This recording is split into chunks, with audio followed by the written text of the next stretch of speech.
തമിഴ്നാട് സർക്കാരിൻ്റെ ബഡ്ജറ്റ് പ്രഖ്യാപനം മുല്ലപ്പെരിയാർ ഡാമിൻ്റെ ജലനിരപ്പ് ഉയർത്തുന്നതുമായി ബന്ധപ്പെട്ട് വന്ന സാഹചര്യത്തിൽ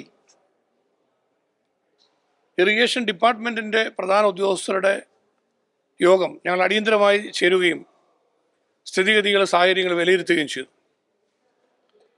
ഇതേ തുടർന്ന് ബഹുമാന്യനായ മുഖ്യമന്ത്രി ശ്രീ വി ഡി സതീശൻ അവരോട് അദ്ദേഹത്തെ മുഖ്യമന്ത്രി നേരിൽ കണ്ട് ഇത് സംബന്ധിച്ചൊരു കൂടിക്കാഴ്ച നടത്തുകയും അദ്ദേഹത്തോട് ഇതുമായി ബന്ധപ്പെട്ട കാര്യങ്ങളിൽ ആശയവിനിമയം നടത്തുകയും ചെയ്തു.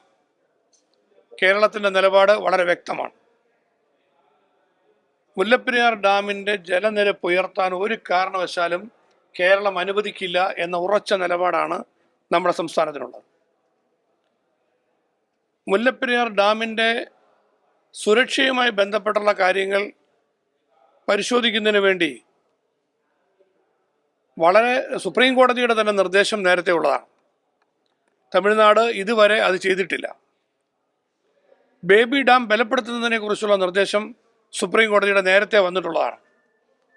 ഇക്കാര്യത്തിലും നടപടികൾ ഉണ്ടായിട്ടില്ല. ഏതാണ്ട് 130-ലധികം വർഷം പഴക്കമുള്ള മുല്ലപ്പെരിയാർ ഡാമിൻ്റെ കാലപ്പഴക്കവും സുരക്ഷയുമായി ബന്ധപ്പെട്ടുള്ള ആശങ്കകളും ഒക്കെ ഗൗരവമുള്ള വിഷയങ്ങളായി നിലനിൽക്കുമ്പോൾ സുപ്രീം കോടതി അനുവദിച്ചിരിക്കുന്ന 142 അടിയുടെ മുകളിലേക്ക് പോകുവാൻ ഇന്നത്തെ സാഹചര്യത്തിൽ ആർക്കും അവകാശമില്ല. സുപ്രീം കോടതി നിർദ്ദേശിച്ചിരിക്കുന്ന കാര്യങ്ങൾ പോലും നടക്കാത്ത സാഹചര്യത്തിൽ ഈ ഒരു വിഷയത്തോട് പരിപൂർണമായും വിയോജിപ്പ് കേരളം രേഖപ്പെടുത്തുകയാണ്. മുല്ലപ്പെരിയാർ ഇഷ്യൂവുമായി ബന്ധപ്പെട്ട് കേരളത്തിൻ്റെ നിലപാട്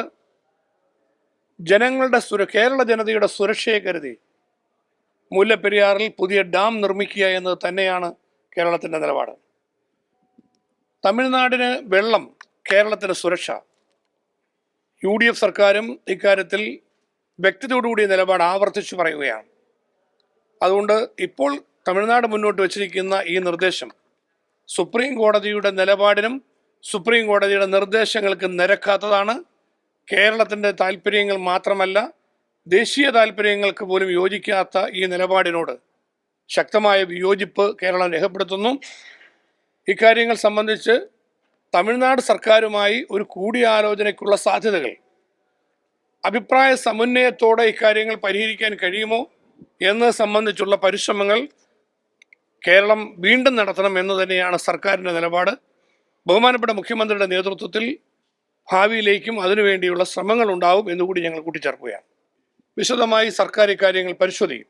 ഇന്ന് പെട്ടെന്ന് തന്നെ ഇക്കാര്യങ്ങൾ സംബന്ധിച്ച് ഇങ്ങനൊരു പ്രഖ്യാപനം വന്നതിനെ തുടർന്ന് ഡിപ്പാർട്ട്മെൻറ്റ് ലെവലിലാണ് ഇറിഗേഷൻ സ്പെഷ്യൽ സെക്രട്ടറി സുഹാസ്, അതുപോലെ തന്നെ പ്രോജക്റ്റുമായി ബന്ധപ്പെട്ട മുല്ലപ്പെരിയാർ വിഷയങ്ങളിൽ ഇക്കാര്യങ്ങൾ നിരന്തരമായി അറ്റൻഡ് ചെയ്തുകൊണ്ടിരുന്ന അലക്സ് വർഗീസ് IAS, അങ്ങനെ ഇവർ പ്രധാനപ്പെട്ട ഉദ്യോഗസ്ഥരുടെ സാന്നിധ്യത്തിൽ ഞങ്ങൾ ഡിപ്പാർട്ട്മെൻറ്റ് ലെവലിലാണ് വിലയിരുത്തൽ നടത്തിയത്. മുഖ്യമന്ത്രിയുമായി കൂടിക്കാഴ്ച നടത്തി. എങ്കിലും തുടർന്ന് സർക്കാർ തലത്തിൽ ഇതുമായി ബന്ധപ്പെട്ടുള്ള തുടർന്ന് ഏതെല്ലാം വിധത്തിലാണ് കാര്യങ്ങൾ നമുക്ക് ക്രമീകരിക്കേണ്ടത് എന്നതിനെക്കുറിച്ച് പരിശോധിക്കേണ്ടതായിട്ടുണ്ട്. അത് വരും ദിവസങ്ങളിൽ തീർച്ചയായിട്ടും ഉണ്ടാവും. അല്ല, കേരളത്തിൻ്റെ വിയോജിപ്പ് നമ്മളിപ്പോൾ രേഖപ്പെടുത്തും. മാധ്യമങ്ങൾ നിങ്ങളെല്ലാവരും പ്രതികരണം ചോദിച്ചു. അതിൻ്റെ ഭാഗമായി സർക്കാർ തലത്തിൽ കൂടി ആലോചിച്ചുകൊണ്ട് കേരളത്തിൻ്റെ വിയോജിപ്പ് ഞങ്ങളിപ്പോൾ ഇവിടെ രേഖപ്പെടുത്തുന്നു. ഇത് ഔദ്യോഗികമായി തമിഴ്നാട് സർക്കാരിനെ അറിയിക്കുന്നതായിരിക്കും. ഒഫീഷ്യലി തമിഴ്നാടിന് നമ്മുടെ കേരളത്തിൻ്റെ വിയോജിപ്പ് അറിയിക്കും. അതുപോലെ തന്നെ മുല്ലപ്പെരിയാർ ഇഷ്യൂവുമായി ബന്ധപ്പെട്ട് നമ്മുടെ കേരളത്തിൻ്റെ ഇൻഡിപെൻഡൻറ്റ് എക്സ്പെർട്ട് പാനൽ, അതിൽ കേരളത്തിൻ്റെ പ്രതിനിധിയെ കേരളത്തോട് ആലോചിക്കാതെ നേരത്തെ വെച്ച ഒരു സാഹചര്യം ഉണ്ടായി. അതിൽ വിയോജിപ്പ് നേരത്തെ കേന്ദ്ര ജല കമ്മീഷനെ നമ്മൾ അറിയിച്ചിരുന്നു. അവരത് പരിഗണിക്കുകയും പകരം കേരളത്തിൻ്റെ പ്രതിനിധിയുടെ പേര് നിർദ്ദേശിക്കാനുള്ള അവസരം നമുക്ക് നൽകുകയും ചെയ്തിരുന്നു. അത് പ്രകാരം നിർദ്ദേശിച്ച പേര് ഇപ്പോൾ സെൻട്രൽ കമ്മീഷൻ അംഗീകരിച്ചിട്ടുണ്ട്. അത് സ്പെഷ്യൽ സെക്രട്ടറി എന്ന നിലയിൽ, ചീഫ് എഞ്ചിനീയർ എന്ന നിലയിലുമൊക്കെ ഒഡീസ സർക്കാരിന് വേണ്ടി പ്രവർത്തിച്ചിരുന്ന അശുതോഷ് ദാസ് എന്ന എക്സ്പെർട്ട് വ്യക്തിയെയാണ് നമ്മൾ ഈ പാനലിലേക്ക് നിർദ്ദേശിച്ചിരിക്കുന്നത്. കേരളത്തിൻ്റെ ഇത്തരം കാര്യങ്ങളുമായി ബന്ധപ്പെട്ടുള്ള കാര്യങ്ങൾ നേരത്തെ അദ്ദേഹം സഹകരിച്ചിട്ടുണ്ട്. അതെല്ലാം വെച്ച് ദേശീയ തലത്തിൽ പ്രാധാന്യത്തോടുകൂടി വിഷയങ്ങൾ അറ്റൻഡ് ചെയ്യാൻ കഴിയുന്ന ഒരു വ്യക്തിത്വം എന്ന നിലയിലാണ് അദ്ദേഹത്തെ മുഖ്യമന്ത്രിയുമായി ആലോചിച്ചുകൊണ്ട് വകുപ്പ് തലത്തിലും ആലോചിച്ച് അദ്ദേഹത്തിൻ്റെ പേര് നിർദ്ദേശിച്ചിട്ടുള്ളത്. അത് കേന്ദ്രം അംഗീകരിച്ചിട്ടുണ്ട്.